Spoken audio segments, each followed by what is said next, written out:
What's the most memorable Christmas present that you received when you were a child? We got one Christmas present every Christmas Eve that we could open up. And I'm like, I'm doing the big one. I opened it up. It was a globe that had a stand. So like the stand was that high, and then so the globe was like up to here. I played with that globe constantly, just spinning it around and seeing where my fingers would land. That was my favorite one ever. You must have been a very nerdy child. I was a very nerdy child.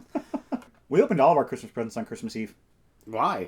Because we would go to church, then we'd come home, and we'd open our gifts, and we'd stay up till dawn.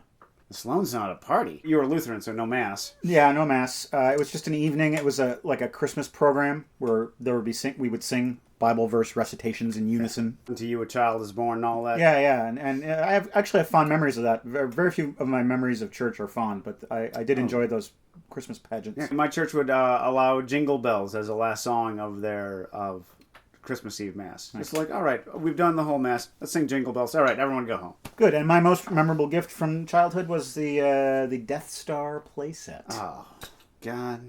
Your parents loved you. Yeah, I practically lost my mind. It's no globe. You know. I loved the globe. Still. You still have it? It might have been given to one of my nephews. I don't know. I would think that would be something you'd still have. Well, the Soviet Union isn't there anymore. Yeah, that's true. Hey, welcome to Unboxing, where we thank our donors and we look into the contents of our mailbag, things that people send us. And let me tell you, they sent a lot. Yeah, it's a Christmas right over here. This episode is coming out very close to Christmas, and we hope that all of you are having a great holiday season. Travel well. Try not to talk about politics. It should be fine.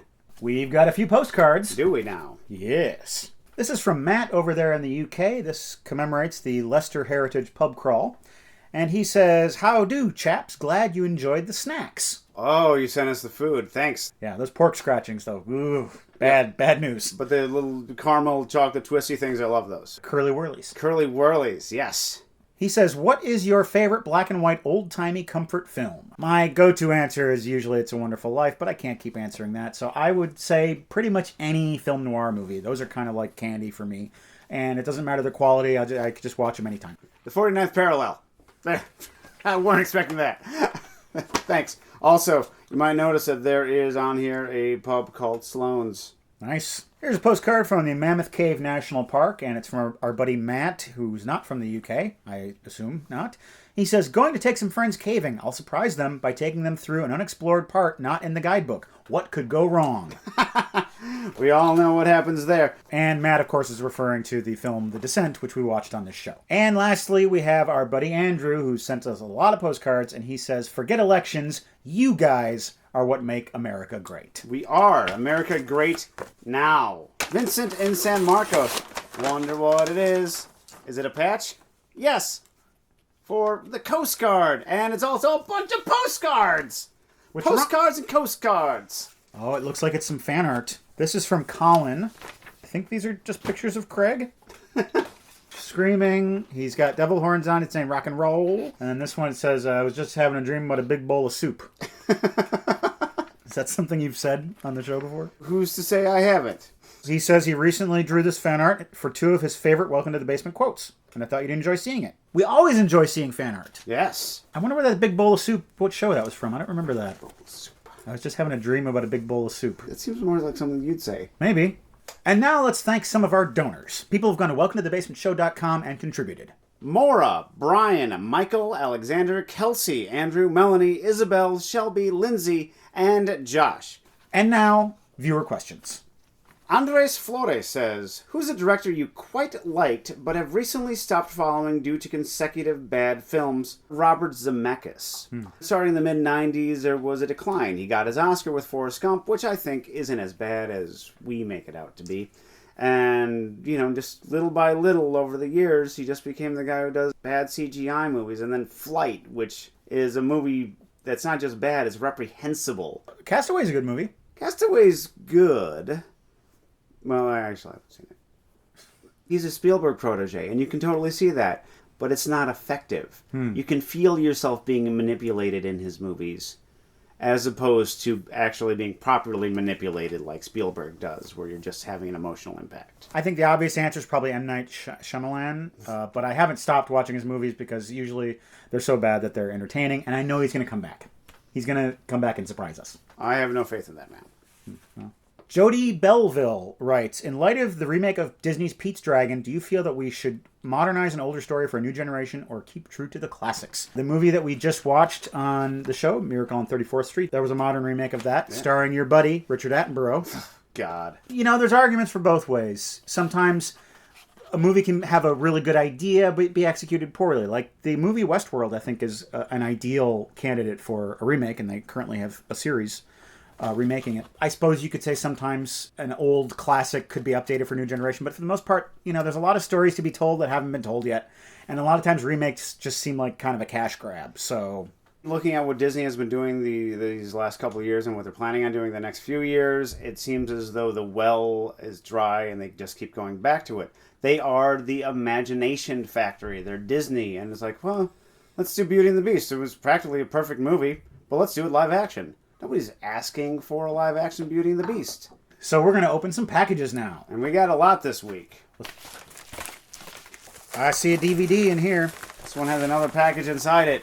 This is from Jamil in London, and he says he finds this movie all the more optimistic given its darkness. And that movie is The Man Without a Past. Bright Young Things, directed by Stephen Fry. Someone from Maryville, Missouri.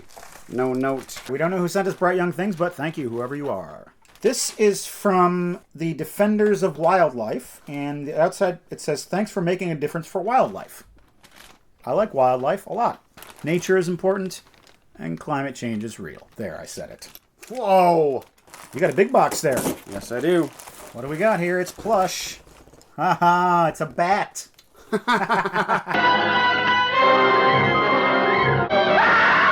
I do not see a note in here, so thank you, whoever sent this bat. A fancy bag. Fancy bag. Oh. Wow. 3D Sydney Opera House. Oh, cool. You no longer have to say you want your opera house, because now you have it. I got my opera house! Opera houses, bats. What other surprises lay in store for us? We're going to find out later in the show.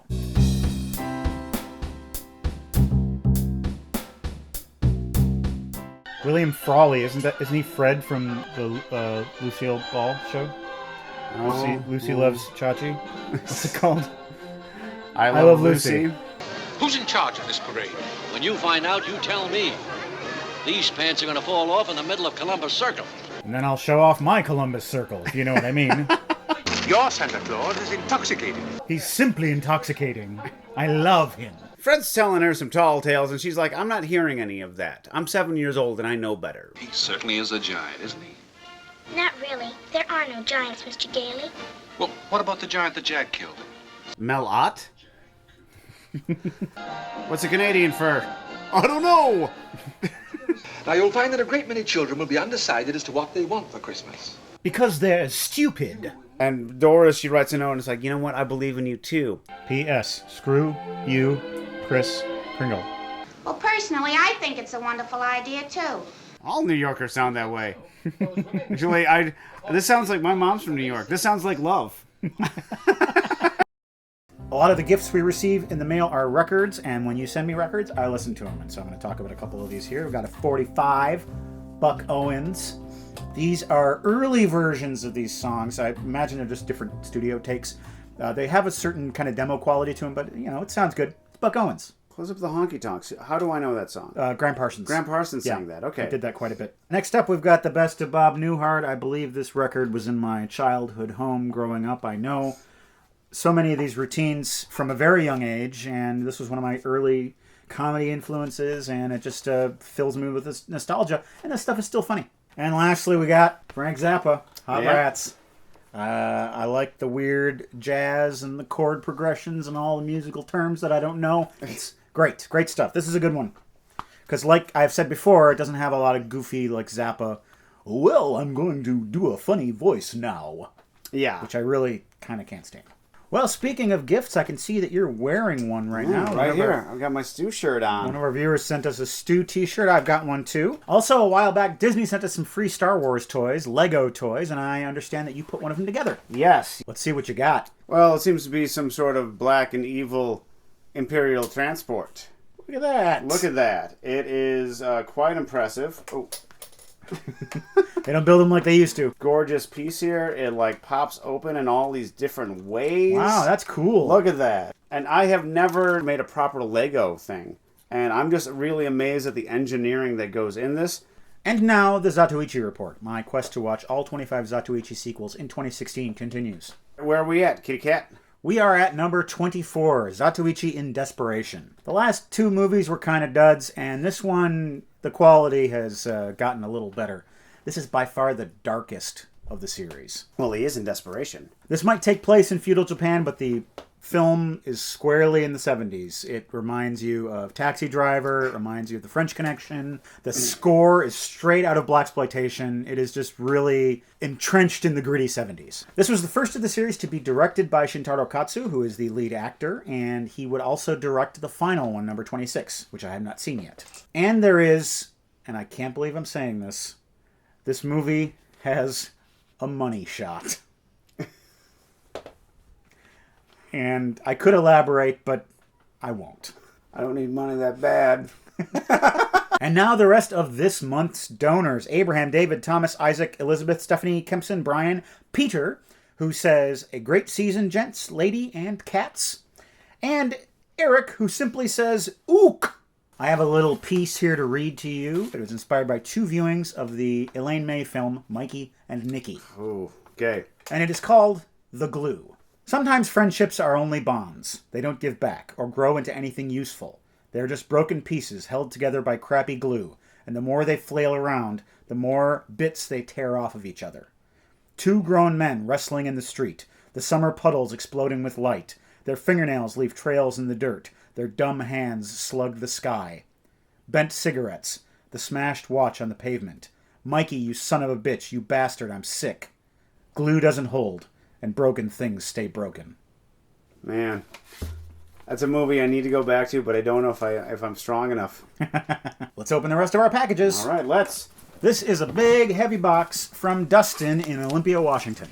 Take a drive down Sleater Kinney for me. So that's why they're called that, because it's a street? Yeah, exit ramps to Olympia. I wonder what's in this box. Let's find out.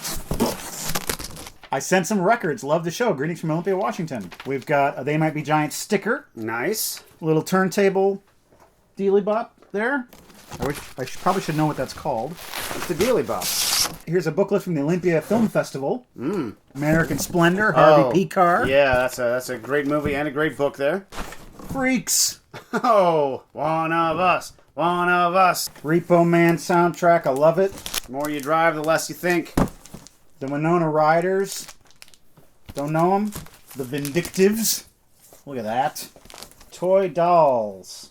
I wonder if these are all local Olympia bands or some of them. I don't... Filthy Thieving Bastards. Me First and the Gimme Gimmes. I'm familiar with them. Yes. Here's another one by them.